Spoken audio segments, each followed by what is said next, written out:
Hey guys, we're here with Gucci and Prada. I just want to show you guys a cool little tip, please. Gucci and Prada are working on the place command right now.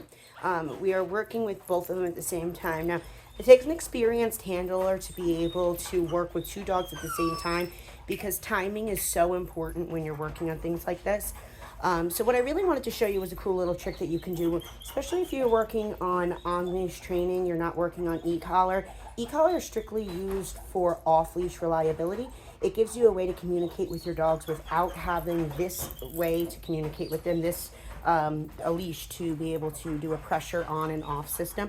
So as you can see, Prada just went to go leave place. So I have their leashes back tied to my doorknob right now so that I can practice spatial pressure, which is moving in and backing off, right? So she tries to move, I can move into her. And that pressure means back up or change what you're doing. And then when they do, I can back up, right? So having them back to Prada. So like right there, as soon as her paws left the bed, was when I wanted to give her that correction and let her know right away that it's because you did this, you left the bed, that is what what I'm correcting. If you wait until she leaves the bed and she runs over to the toy bin and picks up the bin, then she might think that you're correcting her because she's going to the toy chest. Prada.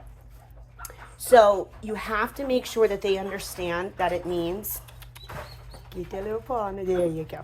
That it really means it's because you're leaving the bed. So back tying them allows you to be able to work on those communication skills with your dog and really having a way to practice repetition and consistency so that they really understand that place means stay on the object until I give them a release, which is going to be that 2-letter KO, but backwards. Okay, so now I'm gonna release their leashes from the doorknob. You can tie them to like a table leg or underneath a couch or an end table. The doorknob works well. You just wrap them around. Really, you don't need a lot of pressure. You just want it to be enough that it gives them a correction that they it gives them a correction that they are used to, which is going to be a pressure on and a pressure off system to tell them change what you're doing. You've changed what you're doing. Right, so that's really what you want to practice. Okay, good job, kiddos. Gucci, Prada, place.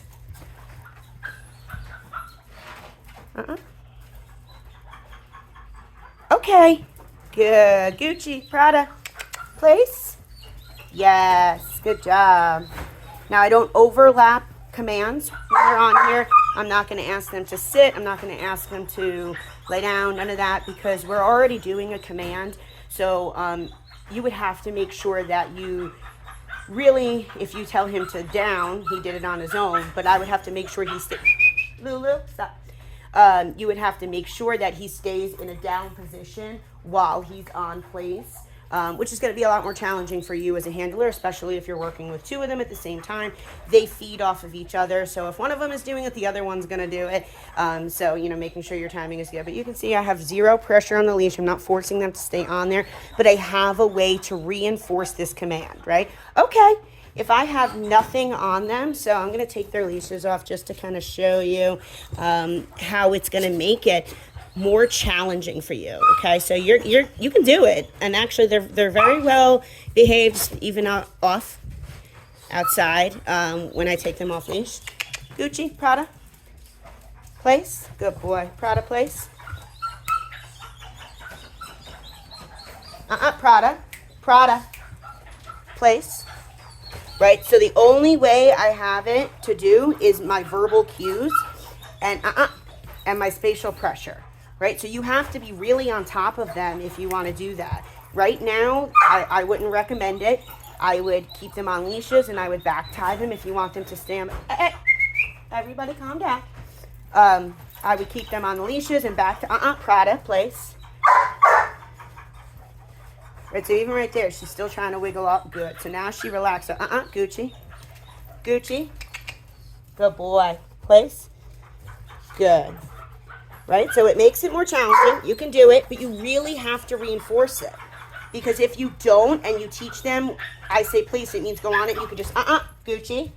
And you can just get off whenever you feel like it. Prada, place. they're going to know, they're going to learn that. That's what they're going to think it means. They're going to think it means, place just means go on this object. It doesn't mean the second half of it, which is, and stay until released, right? So, up, Lulu, up. Right, so you really have to make sure you're really instilling that. The leashes are going to make it easier for you. Okay. And they have to understand they stay on that object until they are released every time. And if they break that command, then they have to go, they get put right back on, right? So Prada, place. Yes. Okay. Prada, place. Prada. See, I can't let her get away with it. Prada. Good girl, place. Yes. Right, so if I had a leash there, see, I grabbed her collar because I know she's going to run off, and then I lost my chance to work with her. So that's why, unfortunately, using verbal cues with your dog is the least effective. And people start to get so frustrated that their dogs don't listen to them when they're off leash.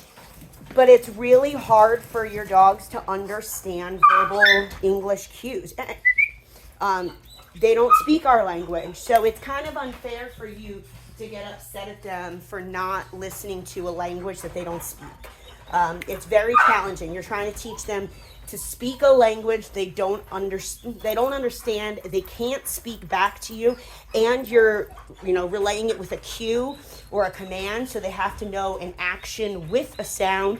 So it makes it really hard for your dogs. And then it gets you frustrated because you think your dogs aren't listening to you. So using your leashes when they first come home, Gucci, yeah, she's not going to want to play like that. Using your leashes with them, especially when they first come home, to really reinforce their commands is super duper important. It's really going to help you with the jumping. Remember with Prada, I don't want you guys to allow her to get pets while her paws are off the ground. She has to know, Prada, good girl, good job. She has to know that she only gets attention when her paws are on the ground, and she always wants to jump on you more when you're petting Gucci. So just remember that. You have to make sure that you're really reinforcing what you want them to be, okay? So if you want them to be calm when you pet them, don't pet them when they're not calm. That's just how, you have to think about, how do I reinforce the action that I want them to do and show them. Don't correct behaviors. I always like to tell people, you're better off saying, yes, do this, yes, good job. Little wins is way more, beneficial and exciting for your dog to want to learn and work with you. If you're always like, yeah, good job, you're doing good. If you're always like, no, they're always getting in trouble, and that means that they have no guidance. So they're just doing what they feel like doing at free will, and then getting in trouble for doing something they didn't even realize was a negative. Even if they've gotten in trouble for it once or twice before, dogs aren't going to kind of remember it quite as easily as you would if you're thinking of it like as a kid. So these are some really big tips that I think you guys should practice with them. If you guys have any questions at all, please feel free to call, text me anytime. I'm happy to help you with them. They really did. They've done a great job. And yeah, so we will see you soon. Say bye, guys.